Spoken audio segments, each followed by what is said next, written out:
Paano nga ba makuha ang live-in partner dito sa Finland? At meron na nga bang nakagawa nito dito sa Finland? So let's find out!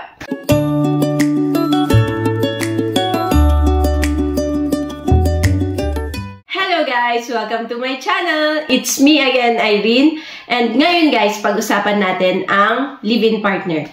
How to get your live-in partner in Finland. Live-in partner or cohabiting partner. So, ang nire-require dyan ay dapat nagsama kayo ng at least 2 years. O kaya, meron kayong anak na joint custody nyo.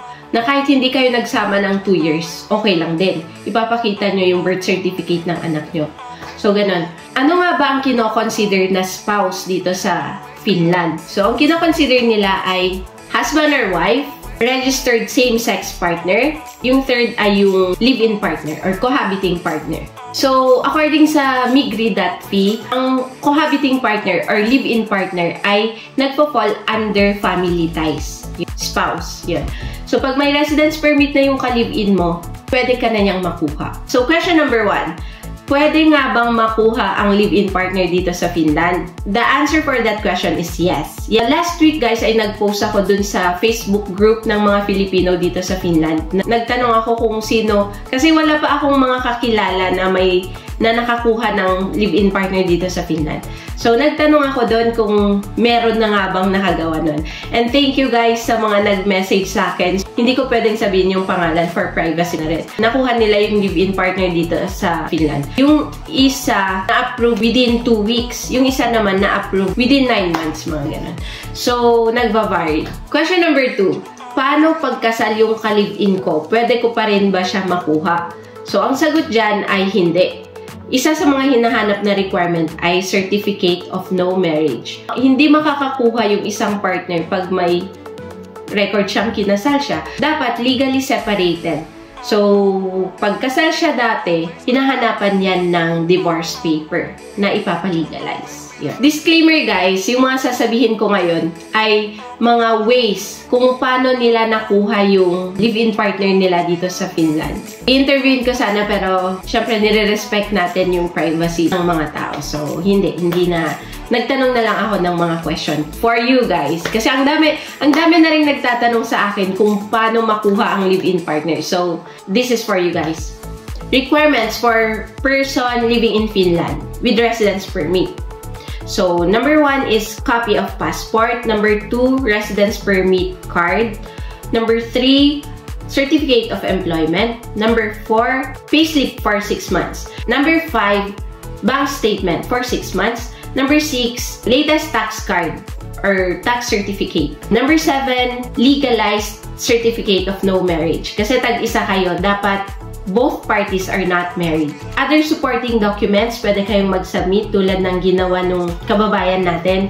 So, nag-submit siya ng apartment contract and home insurance. Yun, supporting document. So, that's for the requirement of the person living in Finland. Tapos, iba naman yung requirement of the partner living outside Finland. This is the requirement for the partner living outside Finland. So, number 1, of course, passport. Number 2, legalized certificate of no marriage also. Number 3, legalized barangay certificate. According sa kababayan natin, pinalegalize din nila yung kinuhan nila sa barangay na nagsa-certify na silang dalawa ay tumira sa isang bahay, for that specific address ng ilang years, gano'n. So, pwede kayong kumuha kay kapitan, ipa-DFA nyo, tapos dadaan sa Finnish Embassy. So, ituturo ko din yun kung paano. Saan na tayo? Passport, Senomar, barangay certificate. Nagbigay din sila ng barangay clearance. Yun lang, parang supporting document na rin na parang itong taong to ay may good moral character. Parang ganyan na yun. Diba? Okay din yun na makakuha din kayo. Pwede nyo rin ipalegalize yun.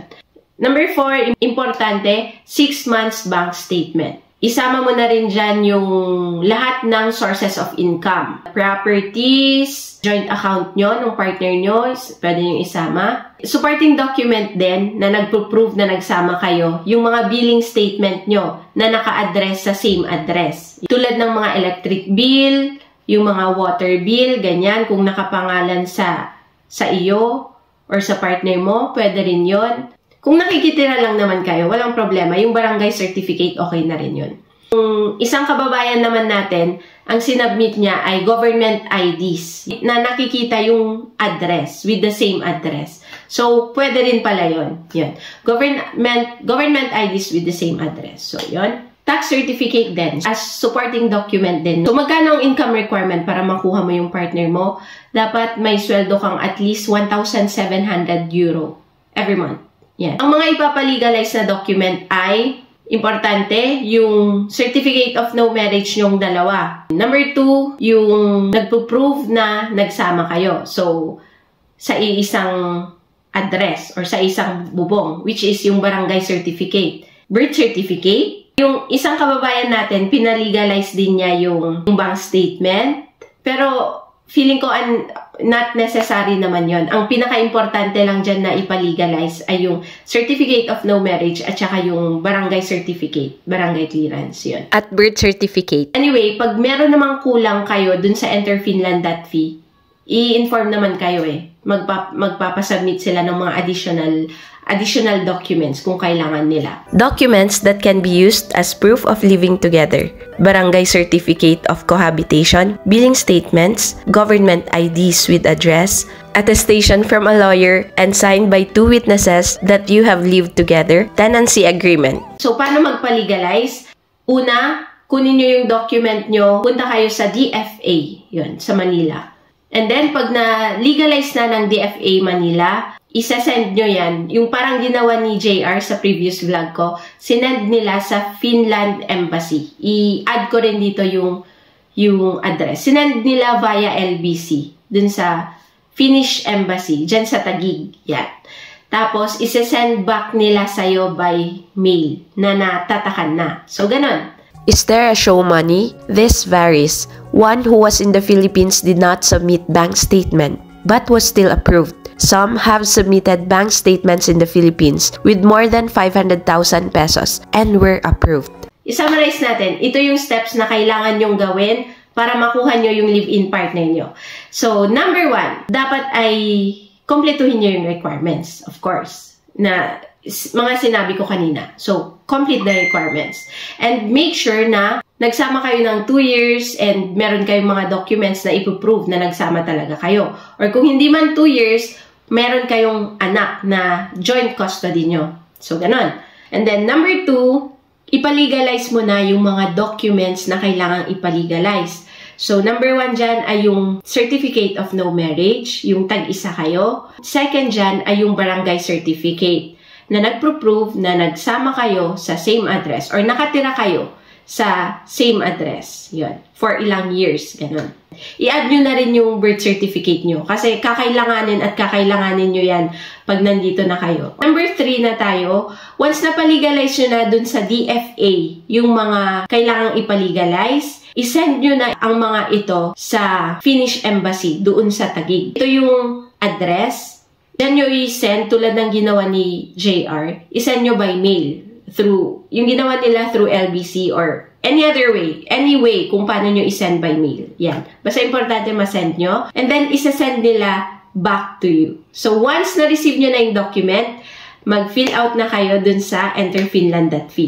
So tapusin nyo na yun, i-fill out nyo yung mga papers, i-scan nyo and i-upload nyo na yung mga documents. After nyo matapos ang enterfinland.fi, mag-set na kayo ng appointment nyo sa VFS Manila. So, schedule an appointment with VFS Manila. Ipapakita ko dito yung link kung paano kayo mag-set ng appointment. Para sa personal appearance nyo, interview, biometrics, ganun. And then, last but not the least, wait for the decision.